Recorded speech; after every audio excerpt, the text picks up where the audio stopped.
Hello there, Pierre Repair here. Welcome back to another video. Look at me, I'm leaning inside an engine bay. Not quite, but I'm leaning. If your engine does this, or that, you get the point.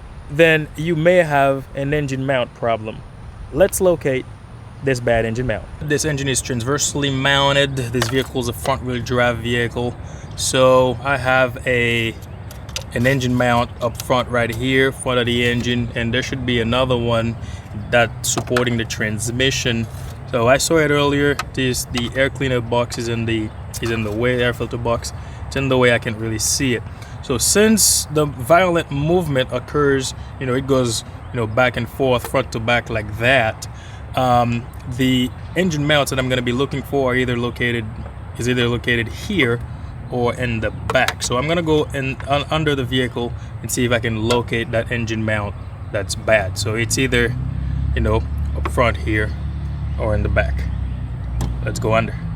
All right, under the car, lo and behold, that's our engine mount there. Look at the rubber.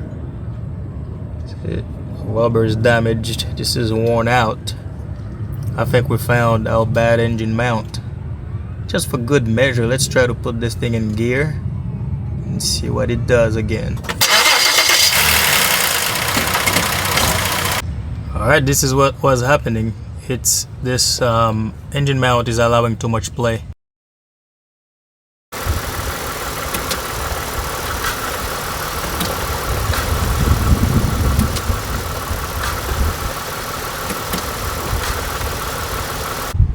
This is the one that I removed. That's the bad one, and as you can tell, there's a big improvement in the engine when you put it in reverse and also drive.